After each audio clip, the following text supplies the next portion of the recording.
पूर्ण, परिपूर्ण और संपूर्ण। आज एक छोटे से वीडियो में हम सिर्फ इतनी सी बात जानने की कोशिश करेंगे कि क्या ये तीनों शब्द एक ही हैं या अलग अलग हैं, और अगर अलग अलग हैं तो फिर इनके अर्थ क्या क्या है। सबसे पहले बात करते हैं पूर्ण की।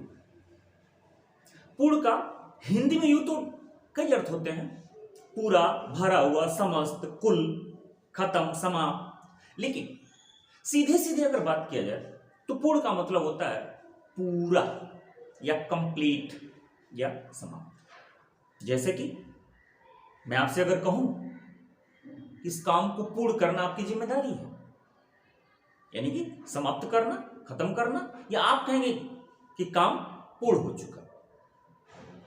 गिलास पानी से भरा है तो यही कहा जाता है कि पूर्ण रूप से भरा है। संविधान ने हमें जो अधिकार दिया है तो हम लोग यही कहते हैं कि संविधान ने पूर्ण अधिकार दिया, यानी पूरा अधिकार दिया हुआ।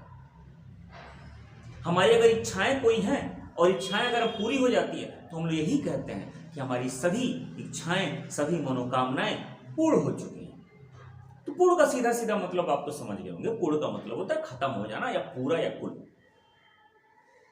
लेकिन मजेदार बात यह है परिपूर्ण या संपूर्ण, ये क्या होता है, कहां प्रयोग करते हैं, इसका अर्थ क्या होता है। दोनों शब्दों में पूर्ण के आगे एक में पर लगा हुआ है, एक में सम लगा हुआ है। सारा का सारा खेल उपसर्ग का। कई वीडियो में बता चुका हूं कि उपसर्ग जो होता है किसी शब्द के आगे लगता है तो कभी कभी उसके अर्थ को बदल देता है, कभी कभी बदलता ही नहीं है बल्कि उनको उल्टा कर देता है, विपरीत कर देता है, उसका अर्थ ही पलट देता है, और कभी कभी उसके अर्थ में खूबसूरती ला देता है, बस उसमें एक गुण पैदा कर देता है, परिवर्तन नहीं करता है, बस उसमें मजा ला देता है। तो उपसर्ग का अपना निराला खेल होता है। यहां देखा जाए, सबसे पहले देखा जाता है परिपूर्ण की बात। परिपूर्ण में पूर्ण के आगे लगा है परि का अर्थ क्या होता है, पूर्ण का अर्थ आप तो समझ गया होंगे, परि का समझ गए। परि का मतलब होता है चारों तरफ, हर तरफ, बाहर बाहर, पूरी तरह से, हर तरफ से। तो जो यहां इतने अर्थ होते हैं, लेकिन जब यहां जो परि लगा हुआ है, यहां परि का अर्थ होता है हर तरह से, पूरी तरह से। अब सीधी बात, पूर्ण का मतलब आप जान गए थे, भरा हुआ, कंप्लीट, खत्म, और आगे लग गया पूरी तरह से, हर तरह से। तो सीधी सी बात हो जाएगी हर तरह से भरा हुआ, पूरी तरह से भरा हुआ, हर तरह से खत्म, पूरी तरह से खत्म। ये हो गया परिपूर्ण का अर्थ। लेकिन क्या परिपूर्ण भी पूर्ण के स्थान पर प्रयोग किया जा सकता है? तो जवाब होगा नहीं, नहीं किया जा सकता है। संविधान ने मुझे पूर्ण अधिकार दिया है, संविधान ने मुझे परिपूर्ण अधिकार नहीं दिया है। गिलास पूर्ण रूप से भरा हुआ है, गिलास परिपूर्ण रूप से नहीं भरा हुआ है। हमारी इच्छाएं पूर्ण हो गई, हमारी इच्छाएं परिपूर्ण नहीं हो गई हैं। अब आप कहेंगे कि सर तो परिपूर्ण शब्द का प्रयोग कहां किया जाता है? तो परिपूर्ण शब्द वहां प्रयोग किया जाता है जैसे आप कोई प्रशिक्षण प्राप्त कर रहे हैं। प्रशिक्षण किसी चीज का हो सकता है, ज्ञान प्राप्त कर रहे हो, शिक्षा ले रहे हो, जैसे संगीत का हो गया, किसी खेल का हो गया, एजुकेशन की फील्ड में किसी भी, कोई भी हो, शिक्षा ले रहे हो या ज्ञान ले रहे हो या प्रशिक्षण ले रहे हो। जब उसकी छोटी से छोटी बारीकियां आप सीख जाएं, हर स्तर से वो ज्ञान आप हासिल कर लें, प्रशिक्षण जो आप ले रहे हैं वो पूरी तरह से आप अपने में उतार लें, यानी एक टाइम आएगा कि जब आप परिपूर्ण हो चुके हो, यानी उस ज्ञान से आप पूरी तरह से भर चुके होंगे, तो आपको कहा जाएगा कि आप शिक्षा के क्षेत्र में परिपूर्ण हो चुके हैं, संगीत के क्षेत्र में आप परिपूर्ण हैं, फला खेल के क्षेत्र में आप परिपूर्ण हैं। यहां परिपूर्ण शब्द का प्रयोग, आप पूरी तरह से भरे हुए हैं उस ज्ञान से, यहां परिपूर्ण शब्द का प्रयोग किया जाता है। आप संगीत से पूर्ण नहीं हैं, आप संगीत से परिपूर्ण हैं। आप क्रिकेट के क्षेत्र में पूर्ण नहीं हैं, आप क्रिकेट के क्षेत्र में परिपूर्ण हैं। तो पूर्ण शब्द का प्रयोग अलग जगह प्रयोग किया गया और परिपूर्ण शब्द का प्रयोग अलग जगह किया गया।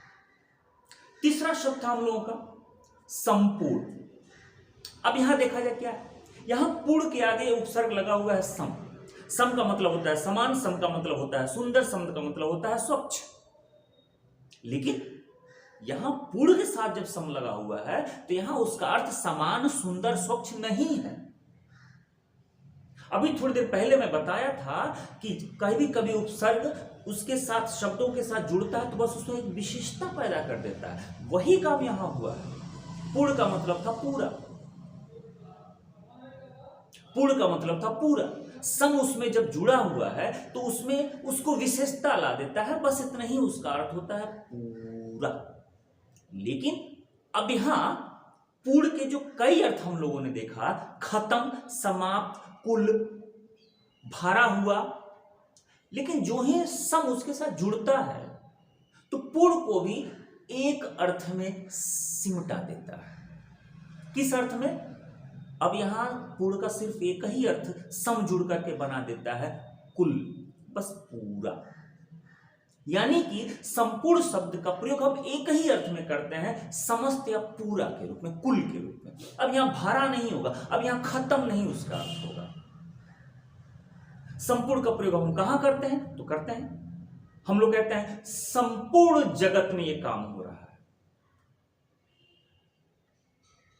कोई अगर संख्या आप गणित पढ़े होंगे तो गणित में एक शब्द आता है पूर्ण संख्या, अपूर्ण संख्या। अगर कोई संख्या लिखी हुई हो तो अगर हम ये कहें कि पूर्ण संख्या लिखिए तो फिर आप उसमें से खोजेंगे ना कि जो पूर्ण संख्या होगी वही लिखेंगे। लेकिन अगर मैं ये कहूं संपूर्ण संख्या लिखिए तो फिर आप क्या लिखेंगे? आप सब लिखेंगे, टोटल लिखेंगे। संपूर्ण का मतलब होता है कुल, टोटल, समग्र। तो संपूर्ण एक निश्चित अर्थ में सिमटा होता है। तो पूर्ण, परिपूर्ण और संपूर्ण, तीन शब्द एक ही शब्द से बने तो होते हैं, लेकिन इनका प्रयोग अलग अलग जगह पर किया जाता है। उम्मीद करता हूं कि मेरी बात आपको समझ में आई होगी, और अगर समझ में आई तो प्लीज वीडियो को लाइक कीजिएगा, शेयर कीजिएगा, और अगर अब तक सब्सक्राइब नहीं किया तो प्लीज सब्सक्राइब कर दीजिएगा। हौसला बढ़ेगा और ऐसी हमारी आपसे मुलाकात होती रहेगी। तब तक के लिए